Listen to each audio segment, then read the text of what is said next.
Hello viewers, আজ আমরা Termux এর আরও কিছু কমান্ড দেখব। আমরা এখন লিখব apt update and upgrade command. মনে করেন এপিটি আপডেট কমান্ড দিলে আপনার প্লে স্টোর অ্যাপটি আপডেট হবে। এপিটি আপগ্রেড কমান্ড দিলে আপনার প্লে স্টোর অ্যাপের ভেতরের অন্যান্য অ্যাপগুলো আপডেট হবে। উভয় কমান্ড একসাথে এভাবে লেখা যায়: apt update and apt upgrade -y, অর্থাৎ মাঝখানে এন্ড সাইন দিয়ে।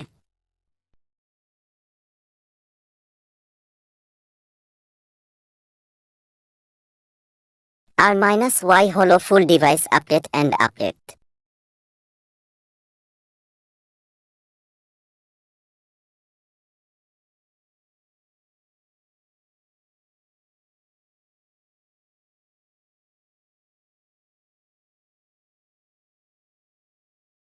তারপর মাঝে মাঝে থেমে যাবে, আমরা ওয়াই বাটনে ক্লিক করে এন্টার করতে থাকব।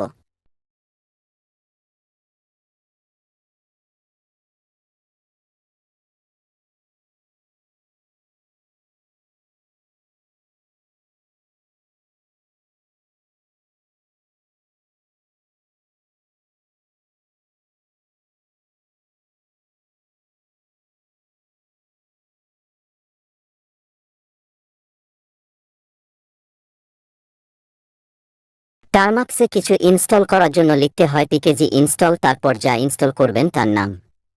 এখানে এপিটির চেয়ে পিকেজি কমান্ড বেশি ব্যবহার হয়, তো আমরা গিটের একটি প্যাকেজ ইনস্টল করব। তাই পিকেজি ইনস্টল গিট লিখে এন্টার করে দিলাম।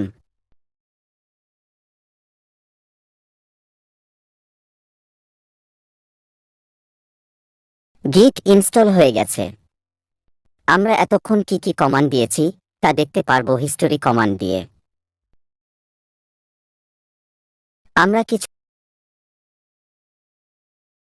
আনইনস্টল বা রিমুভ করার জন্য লিখো পিকেজি রিমুভ, তারপর প্যাকেজের নাম।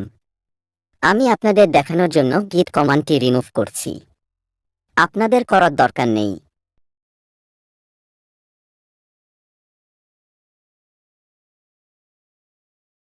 ওয়াই লিখে এন্টার করব।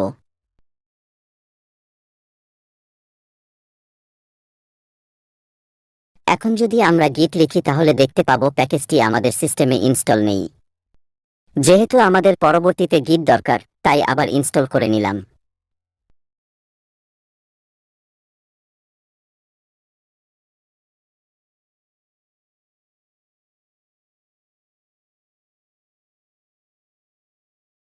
আমাদের নেটওয়ার্ক সেটিং দেখার জন্য আমরা ifconfig কমান্ড দিব।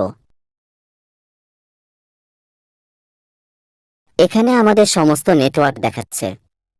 WLAN0 কানেক্ট আছে, এইগুলো আর কি। আমরা কোনো ফাইল ফোল্ডার কপি করার জন্য সিপি কমান্ড লিখব। সিপি তারপর ফাইল নেম, তারপর স্পেস দিয়ে স্ল্যাশ লিখে যে ফোল্ডারে বা ডাইরেক্টরিতে আপনি পেস্ট করবেন তার নাম।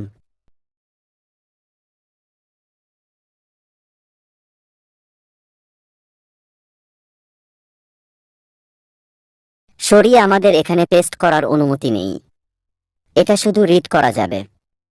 আচ্ছা যাই হোক, আমরা কোনো ফাইল মুভ করব এমভি কমান্ড দিয়ে। এটাও কপি কমান্ডের মতোই কাজ করে। এই কমান্ড দিয়ে আমরা রিনেমও করতে পারি। তখন যে নামের ফাইলটাকে রিনেম করব test.txt-র পর সেই নাম দিয়ে দিব। আমরা যদি একই ডাইরেক্টরিতে কোনো ফাইল মুভ করি তাহলে এটি ওভাররাইট হয়ে রিনেম হয়ে যাবে, অর্থাৎ এই ডাইরেক্টরিতেই এই ফাইলটি অন্য নামে মুভ হয়েছে। আমাদের test.txt এখন ফাইল.txt হয়ে গেছে। এখন আমরা আমাদের টার্মাক্সে পাইথন ইনস্টল করব। পাইথন একটি প্রোগ্রামিং ল্যাঙ্গুয়েজ।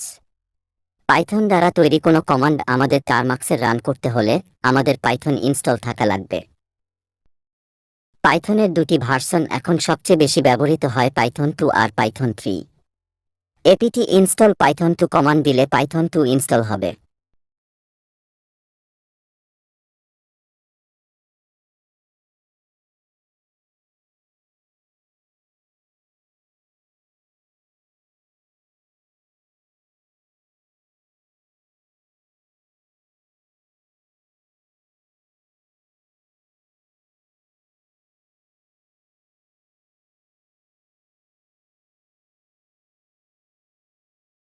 যদি আমরা শুধু পাইথন লিখি তাহলে পাইথন 3 ইনস্টল হবে।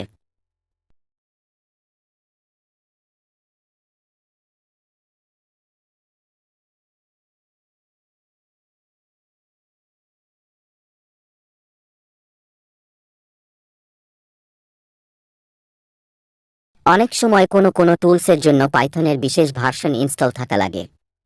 আমরা যদি পাইথনের কোনো স্পেসিফিক ভার্সন ইনস্টল করতে চাই, তাহলে পাইথনের পর ইকুয়াল সাইন দিয়ে ভার্সনের নাম লিখে এন্টার করে দিব।